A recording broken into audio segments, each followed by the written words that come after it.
বাচ্চা ছেলেটার আওয়াজ যখন বসুদেবের কানের মধ্যে পৌঁছালো, সর্বনাশ! তবে কি আমি একটা হরিণকে না মেরে একটা বাচ্চা ছেলেকে মেরে দিয়েছি? যখনই ছুটে গিয়ে দাঁড়িয়েছে, দেখতে পাচ্ছে একটা বাচ্চা ছেলে বুকেতে তীর গাঁথা, রক্তাক্ত অবস্থায় মাটিতে শুয়ে পড়ে ছটফট করছে। যখনই বসুদেব ছেলেটাকে কোলের মধ্যে তুলে নিয়েছে না, কোলের মধ্যে তুলে নিয়ে যখনই তীরটাকে টেনে তুলেছে, হঠাৎ বসুদেব জিজ্ঞাসা করছে, কে তুই? কে তুই? কোথায় থাকিস তুই?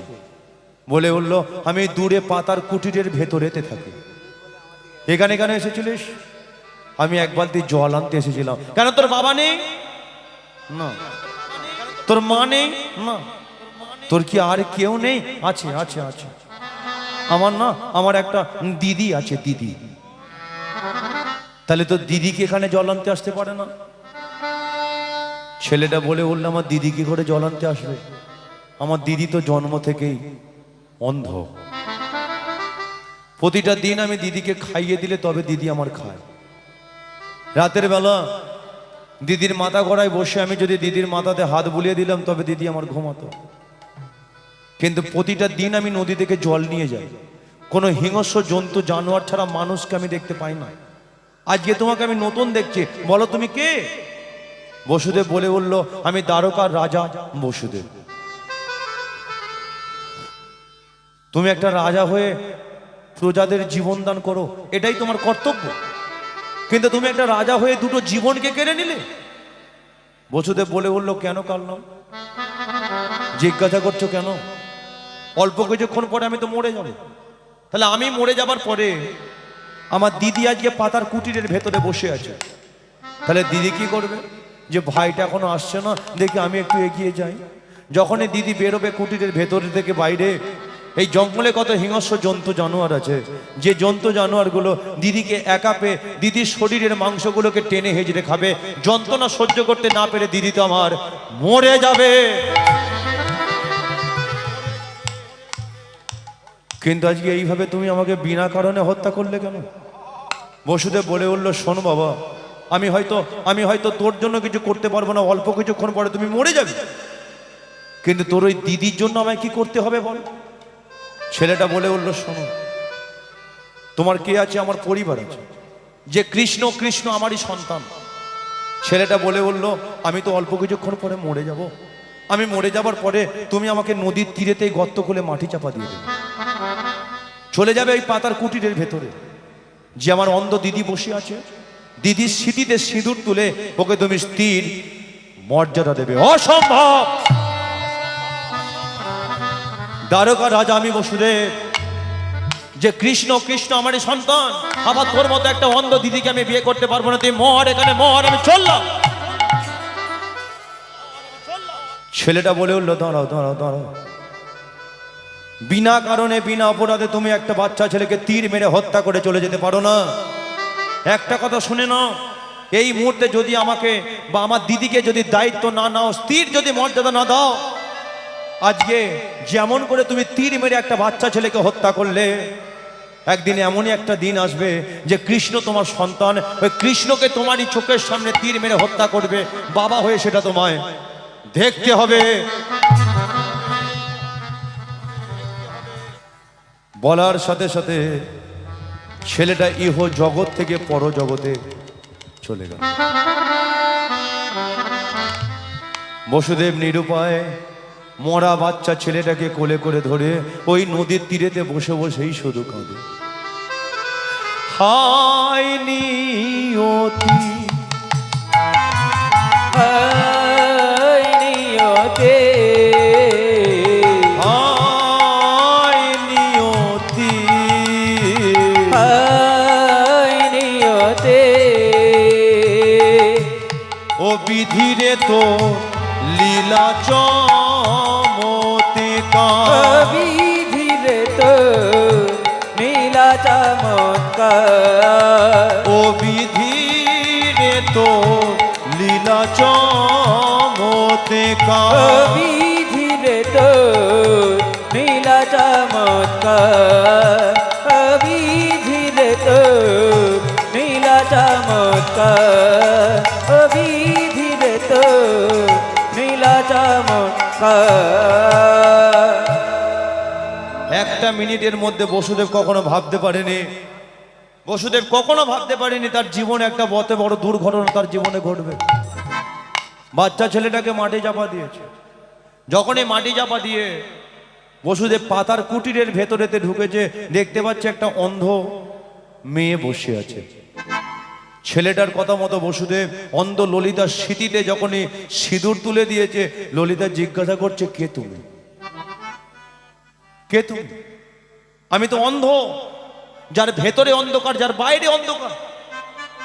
আজকে কোথা থেকে তুমি এলে, আমাকে স্থির মর্যাদা দিয়ে দিলে, বলো তুমি কে, তোমার পরিচয়টা কি? বসুদেব বলে বলল, আমি দ্বারকার রাজা। তুমি রাজা হয়ে আমাকে স্থির মর্যাদা দিলে, কিন্তু আমার কে আছে না আছে সেটা তুমি তো জানো না। বসুদেব বলে বলল, আমি সবই জানি।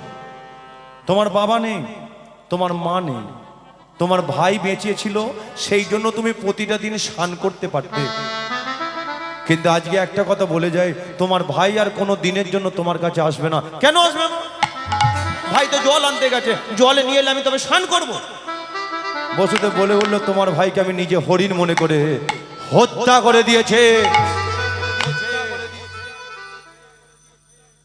ললিতা নিজেকে বড় সান্ত্বনা দিল, আমার কপালটাই তো খারাপ। অল্প বয়সে বাবা চলে গেল, অল্প বয়সে মাকে হারালাম, ভাইটা ছিল, ভাইটাও চলে গেল। আবার কোথা থেকে তুমি উড়ে এসে জুড়ে বসলে আমার স্বামী হলে, কিন্তু আমার মন বলছে তুমি হয়তো কোনোদিন আমাকে পরিত্যাগ করে চলে যাবে। কিন্তু বসুদেব আবার এটা ভাবছে যে এই ছোট্ট পাতার কুটিরের ভেতরে আমি একটা রাজা, আমি থাকবো কি করে? রাজ সিংহাসনে তো আমি ঘুমাতাম, রাজভোগ রাজমিষ্টি খেতাম, তাহলে এই পাতার কুটিরের ভেতরে চারিদিকে জন্তু জানোয়ারে হাড় কঙ্কালগুলো পড়ে আছে। কেন পড়ে আছে? ললিতা কোন জাতির মেয়ে ছিল? সাঁওতাল জাতির মেয়ে। ললিতা ছিল সাঁওতাল জাতি, তাহলে সাঁওতাল জাতির খাবার নিশ্চয়ই ভালো মন্দ হবে না। সাঁওতাল জাতির খাবার কি হবে? তারা যেটা পায় ধরে সেটাই আনে, সেটাকে আধমরা পুড়িয়ে খেয়ে নেয়।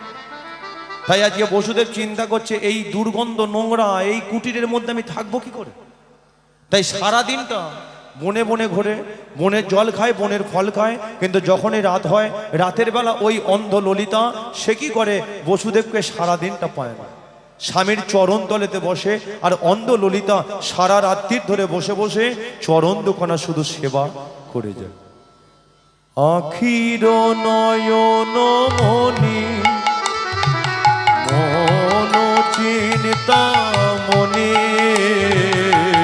আখির নয়ন মনি মন চিন্তা মনে, আখির নয়ন মনে মন চিন্তা মনে, আখির নয়ন মনি মন চিন্তা মনে, ও যে মরণের অনুভূতি স্মৃতির সারণে, এক মন একই প্রাণে তুমি আর আমি, গো মোর অন্তর যাবে প্রাণ রামন হৃদি ভূষণ হৃদয় রতন হৃদয় গৌর হরি হরি বল। রামন হৃদি ভূষণ হৃদয় রতন স্বামী, গো হৃদয় রতন স্বামী, গো হৃদয় রতন স্বামী, গো হৃদয় রতন স্বামী। ললিতা প্রতিটা দিন শুধু স্বামী সেবা করে যায়, প্রতিটা দিন স্বামী সেবা। কিন্তু দেখতে দেখতে যখন একটা বৎসর কেটে গেল, একটা বৎসর পরে হঠাৎ বসুদেব সিদ্ধান্ত নিল যে একে পরিত্যাগ করে আমাকে চলে যেতে হবে। যখনই একটা বৎসর পরে চলে গেল, এদিকে ললিতা বুঝতে পেরে গেল যে সন্তান আমাকে দিয়ে গেছে। বসুদেব চলে গেল, পাপ যেমন তার বাপকে ছাড়ে না, তদ্রূপ কোনো গর্ভবতী মহিলা হাজার বস্ত্র দিয়ে তার গর্ভটাকে ঢেকে রাখতে পারে না। একটা বৎসর পরে বসুদেব চলে গেল, কিন্তু অন্ধ ললিতা পাতার কুটিরের মধ্যে 10 মাস 10 দিন পরে একটা সন্তানের জন্ম সে দিয়েছিল। কিন্তু আপনারা জানেন যে সন্তানরা জন্মের পরে হাত নড়ে, পা নড়ে, কান্নাকাটি করে, কিন্তু ললিতা যে ছেলেটা জন্ম দিয়েছিল এর হাতও নড়ে না, পাও নড়ে না, কান্নাকাটিও করে না, জড় পদার্থের মতো জন্মেছিল বলে ছেলেটার নাম রাখা হয়েছিল জরা। জরা, তাহলে এই সেই জরার জন্ম হলো। এবার মিলিয়ে নিন, যারা প্রথম থেকে শুনছেন, আমি দুটো প্রশ্ন রেখেছিলাম যে ভগবানের কটা মা আর ভগবানের যে একটা ভাই আছে সেই ভাইটাকে। এবার মিলিয়ে নিন, ললিতা যদি বসুদেবের স্ত্রী হয় তাহলে ললিতা সম্পর্কে ভগবানের কি হলো? মা হলো। জরা যদি ললিতার সন্তান হয় তাহলে জরা সম্পর্কে ভগবানের কি হলো? তাহলে যারা গিয়ে এখনো বাড়িতে ঘুমাচ্ছে সন্ধ্যাবেলা বলে দেওয়া যাবে তো? আমি দরকার হয় বলে দেব কি আছে। না না ও বলে এই তুই বলে দিবি ভাই। যাক, তাহলে এদিকে জরা কিছু বলবেন? ও আচ্ছা আচ্ছা আচ্ছা। তাহলে এদিকে জরা কি করছে? আস্তে আস্তে যতই বড় হয় ততই তার অন্তরের মধ্যে কৃষ্ণ প্রেম ভক্তিটা মিশ্রিত হয়। সকালবেলা ছুটে যায় সানের ঘাটে, তারপরে ছুটে যায় ফুলের বাগানে, চুবড়িতে ভর্তি করে ফুল তোলে। তাহলে এদিকে জরা কি করছে? আস্তে আস্তে বড় হচ্ছে, যতই বড় হয় প্রতিটা দিন নারায়ণের চরণ তলেতে বসে, তার জ্ঞান বাড়ছে, বিবেক বাড়ছে, বুদ্ধি বাড়ছে। প্রতিটা দিন নারায়ণের চরণ তলেতে বসে শুধু ভগবানকে ডাকতে থাকে। রাখাল রাজা বলে দে রে, কোথায় বৃন্দাবন? শ্যামে কুণ্ড, রাধা কুণ্ড, গিরি গোবর্ধন। হৃদয় গৌর হরে রাজা বলে দে না, কোথায় বৃন্দাবন? শ্যাম কুণ্ড, রাধা কুণ্ড, গিরি গোবর্ধন। রাখালে রাজা বলে দে রে, কোথায় বৃন্দাবন? শ্যামে কুণ্ড, রাধা কুণ্ড, গিরি গোবর্ধন। রাখাল রাজা বলে দে না, কোথায় বৃন্দাবন? শ্যাম কুণ্ড, রাধা কুণ্ড, গিরি গোবর্ধন। একটু হাতে তালি সবাই মিলে দিন তো, তলে তলে।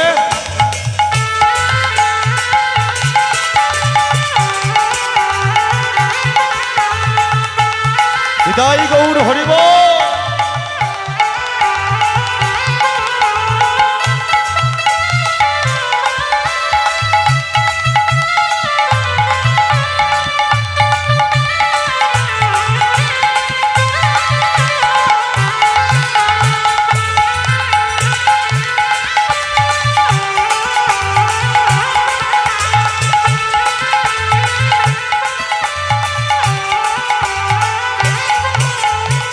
ভাগ্যবতী সিজ মনায় ভুজন বই যায়, কেশি ঘাটার বংশী বটে বাঁশরি বাজায়।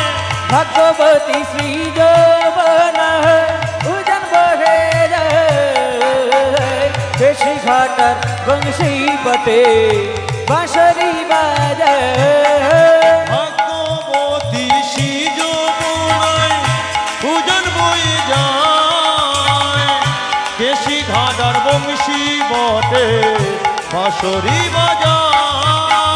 ভগবতী শ্রী যৌবন উজন বহে যায়, কেশি ঘাটার বংশী বটে বাঁশরি বাজায়। বাঁশরি বাজায় রে কানায়, বাঁশরি বাজায়, কেশি ঘাটার বংশী বটে আছে শ্যামরা।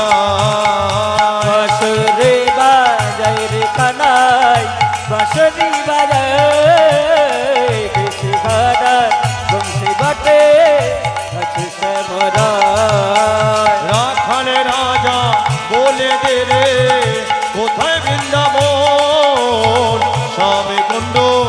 রাধা কুণ্ড গিরি গোবর্ধন শ্যাম কুণ্ড রাধা কুণ্ড গিরি গোবর্ধন শ্যাম কুণ্ড রাধা কুণ্ড গিরি গোবর্ধন শ্যাম কুণ্ড রাধা হৃদয় কুণ্ড গৌর হরি বল। গিরি গোবর্ধন শ্যাম কুণ্ড রাধা কুণ্ড গিরি গোবর্ধন শ্যাম কুণ্ড রাধা কুণ্ড গিরি গোবর্ধন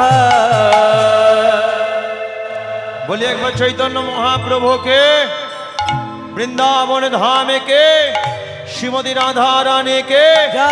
এবার বাড়ি যাবো কে?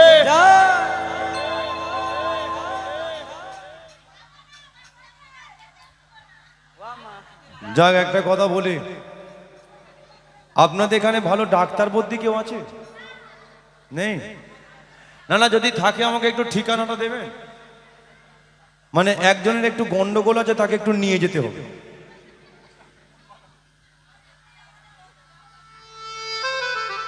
না না, নিয়ে যাবেন।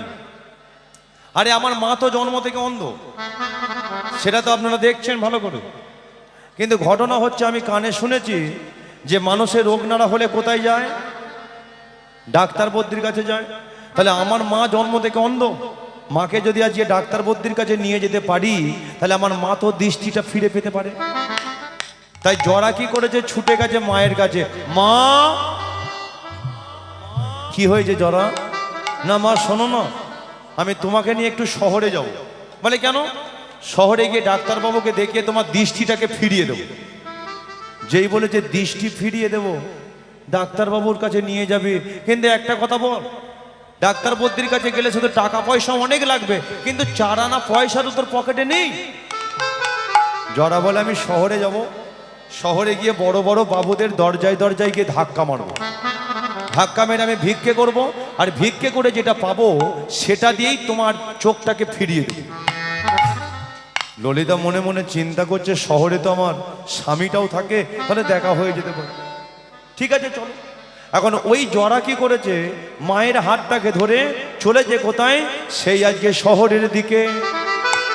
কৃষ্ণ কৃষ্ণ বলে মুখে, কৃষ্ণ কৃষ্ণ বলে মুখে, কৃষ্ণ কৃষ্ণ বলে মুখে চলেছে। কৃষ্ণ কৃষ্ণ বলে মুখে কৃষ্ণ কৃষ্ণ বলে মুখে, কৃষ্ণ কৃষ্ণ বলে মুখে, কৃষ্ণ কৃষ্ণ বলে মুখে কৃষ্ণ কৃষ্ণ বলে মুখে নামে বুকে ভরে যায়, অভাব মেটায়, স্বভাব জাগায় মহা সুখে।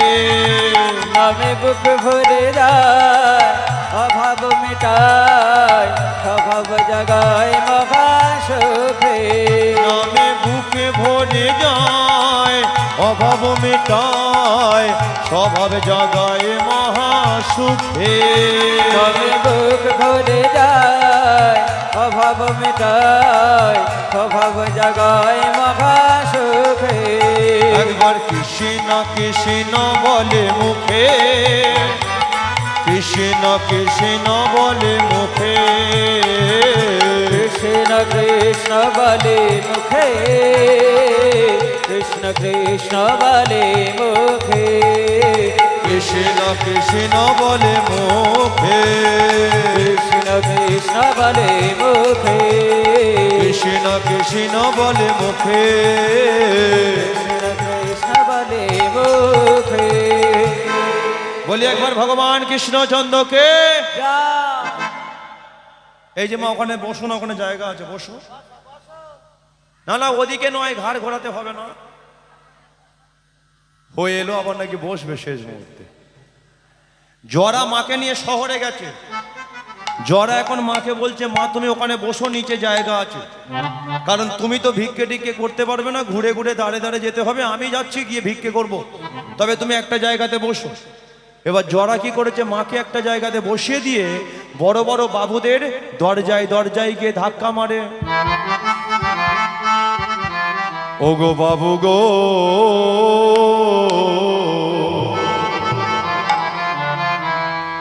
ও গো বাবু গো বাবু গো বাবু গো, ও গো বাবু গো বাবু গো বাবু গো,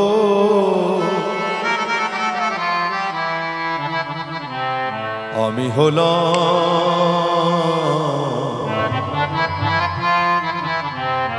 দিন ভিখারি। আমি হলা জয় গৌর হরি বল। দিন ভিখারে বাবু গো, আমি হলা দিন ভিখারে।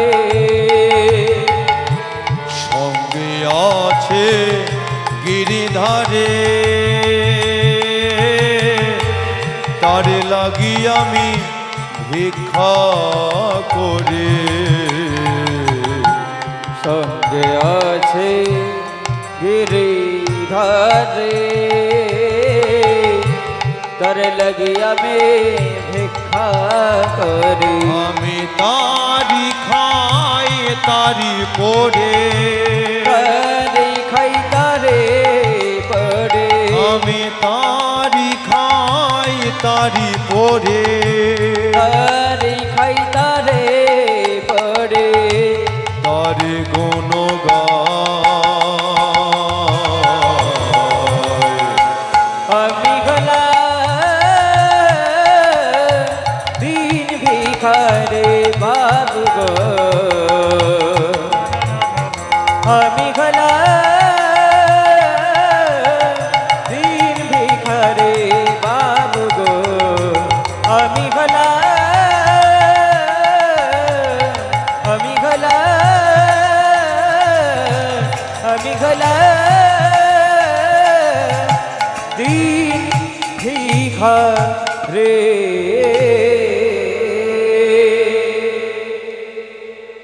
এই যে মা একটা কথা বলি, বড় খিদে পেয়ে গেছে আর আমি পারছি না, আজ এই পর্যন্তই থাক। বড় খিদে পেয়ে গেছে গো। আরে কখন দুটো খেয়েছিলাম, আর কিছু আছে পেটে? না না কেউ কি নেই দুটো খেতে পেতে দেবে আমার? মানে জরা যখন ভিক্ষে করছে তার পেটের মধ্যে খিদে চলে এসেছে। খিদেটা কোথা থেকে এলো জানেন? জরা এদিকে ভিক্ষে করতে কাজ শুরু করেছে, ওদিকে ভগবানের কাজ করা শুরু হয়ে গেল। ভগবান তো অপেক্ষা করে বসে আছে যে কত রতি মহারতি চলে এলো আমাকে মারবে বলে, কিন্তু কারোর হাতে আমি লীলা শেষ করিনি। অপেক্ষা করে বসে আছি জরা ব্যাধের হাতে তীরবিদ্ধ হয়ে তবেই আমি লীলাটাকে শেষ করব। তাই জরা যখন ভিক্ষে করছে, ভগবান কি করেছে, একটা গাছের ডালে এসে বসেছে। যখনই গাছের ডালেতে বসেছে, নিচের দিকে চরণ দোকানা ঝুলিয়ে রেখেছে। যেই গাছের ডালেতে বসে ভগবান একটা টুসকি মেরে দিয়েছে, জরার পেটের মধ্যে খিদে চলে এসেছে। ভগবান কি করেছে, মায়াজাল বিস্তার করেছে। মনে মনে চিন্তা করলো, জরার পেটে যদি আমি খিদেটা দিতে পারি তাহলে ও তো সাঁওতাল জাতি, তাহলে ও কি করবে, পাখিটা কি মেরে খাবার সিদ্ধান্ত নেবে। আর আমি কি করব, যখনই আমার চরণের তীরটা মারবে পাখি ভেবে আমি দাপর যুগে লীলা শেষ করব, চলে যাব কলিযুগে। কলিযুগে আমি হব শ্রী গৌরাঙ্গ মহাপ্রভু। বাস, যেই ভগবান গাছের ডালে বসে একটা টুসকি মেরে মায়াজাল বিস্তার করে দিয়েছে, জরার পেটের মধ্যে খিদে। জরা বলে, মা দাঁড়াও, বড় খিদে লাগছে, আমি ভিক্ষে টিক্ষে করতে পারবো না, দেখি কোথাও যদি একটা পাখিটাকে মেরে দেওয়া যায়। জরা একটা তীর হাতে নিয়েছে, চারিদিকে আজকে ঘুরে ঘুরে দেখছে কোথায় একটা পাখি যদি হঠাৎ লক্ষ্য পড়ে গেল ওই তো গাছের ডালে একটা পাখি বসে আছে। কিন্তু ওই পাখিটা কে? একমাত্র ভগবান কৃষ্ণ। যেই পাখি ভেবে জরা আজকে তীরটাকে ধরেছে তাকে মারবে বলে, জরা পাখি মনে করে ভগবানের চরণে তীর মারিল। তীর মারিল,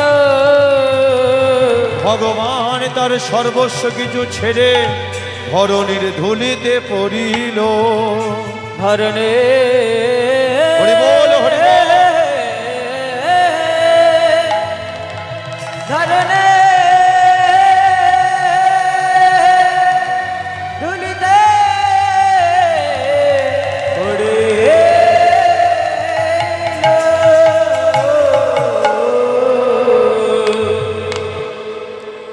জরা দেখতে পাচ্ছে একটা কালো মানুষ শুয়ে পড়ে আছে। জিজ্ঞাসা করছে, কে তুমি? আমি তো একটা পাখিকে মারলাম, তাহলে তুমি শুয়ে পড়ে আছো কেন? ভগবান তখন বলে উঠল, আমি তো তোর দাদা। বলে, তুমি আমার দাদা? তুমি আমার দাদা, আমি তোমার ভাই? কই, আমার মা তো কোনোদিন বলে না যে আমার দাদা আছে বলে। বলে, হ্যাঁ শোন, আমি তোর দাদা, তুই আমার ভাই, তোর নাম তো জরা। যেই বলেছে জরা, হঠাৎ আজকে চিন্তা করছে, মানে আমার নাম জানলে কি করে? আমার নাম জরা। ভগবান তখন বলেছিল, এটা শুধু তোর একটা পরিচয় নয়, তোর আরো একটা পরিচয় আছে। তুই কে জানিস? তুই হলি সেই তেতা যুগে বালির ছেলে অঙ্গদ। জরা বলে, কিনা তুমি যদি আমার এত কিছু জানো, তাহলে তুমি তো কোনো সাধারণ ব্যক্তি নও। বলো তুমি কে? ভগবান তখন বলেছিল, আমি হলাম সেই ব্যক্তি যাকে হাজার হাজার হ্যালোজেন মেরে দিলে দেখা যায় না, যাকে হাজার হাজার টিউবলাইট জ্বেলে দিলে দেখা যায় না, যে সামনে আছে, পেছনে আছে, ডায়ে আছে, বাঁয়ে আছে। আমি হলাম সেই পুরুষের উত্তম, পুরুষোত্তম ভগবান সে কৃষ্ণ। ঈশ্বর পরম কৃষ্ণ উলুধ্বনে উলুধ্বনে সচ্চিদানন্দ গৌর হরি বল। প্রভু অনাদিরাদি গোবিন্দ সর্বকারণে কারণ।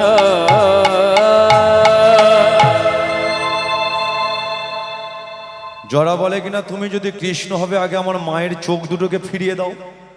ভগবান বলে, আজকে তোর আমি সব কিছু ফিরিয়ে দেব। যেই ভগবান দু হাত তুলে কৃপা করেছে, হঠাৎ আজকে জরা, সে দেখতে পাচ্ছে ললিতা ছুটতে ছুটতে আসছে। জরা জরা দেখলো মা তো দৃষ্টি ফিরে পেয়েছে, তাহলে সত্যি কি এই আজকে সেই বোঝের বোজনন্দন ভগবান শ্রীকৃষ্ণ? জরা আজকে চোখের জলেতে কাঁদে, ভগবানের চরণ দোকানা জড়িয়ে ধরে বসে বসে কাঁদছে। ললিতা ছুটে এলো, বসুদেব ছুটে এলো, বলরাম ছুটে এলো, পরিবারের সবাই ছুটে এলো। সবাই ভগবানকে ঘিরে দাঁড়িয়ে চোখের জলেতে কাঁদছে। ভগবান তখন বলছে, তোমরা কাঁদছো কেন? তোমরা ভেবেছো আমি মরে যাচ্ছি? না, আমি মরছি না। আমি দাপর যুগের লীলাটাকে শেষ করলাম, চলে যাচ্ছি আগত কলিযুগে। আমি একটা যুগেতে আসি, যুগের ধর্মকে প্রচার করে আবার আমি অন্য যুগেতে চলে যাই। তাই দাপর যুগের লীলা আমি শেষ করলাম, জরা ব্যাধের হাতে তীরবিদ্ধ হয়ে চলে যাচ্ছি কলিযুগে। আর কলিযুগে আমি হব শ্রী গৌরাঙ্গ মহাপ্রভু। মহাপ্রভু হয়ে প্রতিটা জীবের দ্বারে দ্বারে গিয়ে ভক্তদের হাতে ধরে পায়ে পড়ে শুধু একটা কথাই আমি বলবো, হরে কৃষ্ণ হরে কৃষ্ণ কৃষ্ণ কৃষ্ণ হরে হরে, হরে রাম রাম রাম হরে হরে। হরে কৃষ্ণ হরে তাই গৌর হরি কৃষ্ণ, বল। কৃষ্ণ কৃষ্ণ হরে হরে, হরে রাম রাম রাম হরে হরে। হরে কৃষ্ণ কৃষ্ণ কৃষ্ণ হরে হরে, হরে রাম রাম রাম হরে হরে। হরে কৃষ্ণ কৃষ্ণ কৃষ্ণ হরে হরে, হরে রাম রাম রাম হরে হরে। হরে কৃষ্ণ কৃষ্ণ কৃষ্ণ হরে হরে, হরে রাম রাম রাম হরে হরে। হরে কৃষ্ণ কৃষ্ণ কৃষ্ণ হরে হরে, হরে রাম রাম রাম হরে হরে। হরে কৃষ্ণ কৃষ্ণ কৃষ্ণ হরে হরে, হরে রাম রাম রাম হরে হরে।